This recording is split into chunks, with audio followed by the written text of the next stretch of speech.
terceiro erro que eu vejo aí no planejamento financeiro é considerar que o planejamento financeiro é eterno. Quando a pessoa numa mentoria eu ajudo a fazer um plano, ou quando a pessoa constrói o seu próprio planejamento, a pessoa acha que nunca mais vai conseguir mudar esse planejamento, ou não, às vezes não acha, a pessoa acredita que aquele é o planejamento para o resto da vida. E isso não é verdade e traz alguns problemas. O primeiro é que, como a pessoa está enxergando aquele planejamento como definitivo, quando é preciso dar um passo atrás, e o que é dar um passo atrás? Às vezes é vender um bem, às vezes é ir para uma casa menor, às vezes é deixar de pedir tanto a comida do aplicativo. Então, quando a gente precisa de dar um passo atrás, como a pessoa está enxergando aquilo num planejamento para o resto da vida, aquilo tem uma dor maior. E não é verdade. Um planejamento financeiro, quando a pessoa já está em rotina, pode ser feito 2 vezes por ano, mas ele também pode ser reajustado. Quando a pessoa está a fazer a sua vida financeira, ele pode ter pequenos reajustes mensais, ou seja, eu dar um passo atrás para depois poder aliviar a minha vida financeira e dar muitos passos à frente. O segundo erro é que a pessoa, quando constrói, acaba por não revisar. E quando não revisa, ela deixa ali de acumular algumas despesas que fizeram sentido no passado e que hoje não fazem mais sentido. Por exemplo, na altura eu paguei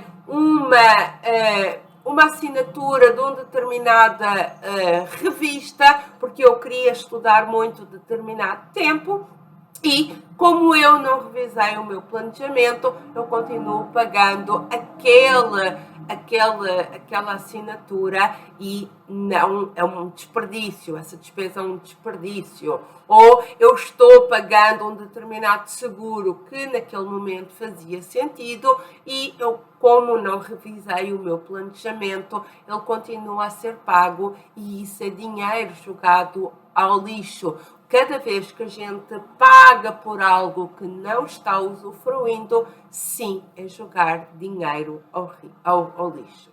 Depois,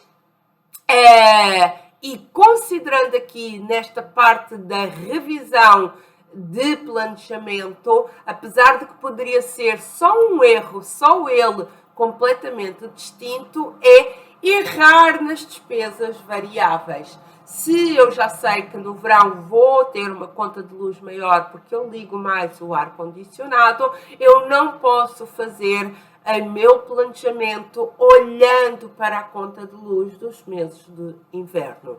O correto para as despesas variáveis é você tirar uma média de todos os 12 meses do ano e ir tirando um pouquinho. Ou seja, naqueles meses que você está pagando menos de conta de luz, você está colocando no planejamento um valor um pouco maior e que dá para quando a conta de luz for maior. Por exemplo, aqui, em média, no inverno, gastamos R$100 de conta de luz e à volta de 180 no verão, por causa dos ares condicionados. Então, todos os meses eu coloco lá R$150, porque dá para os meses de inverno e quando chega os meses de verão não custa assim tanto pagar aqueles picos de conta de luz.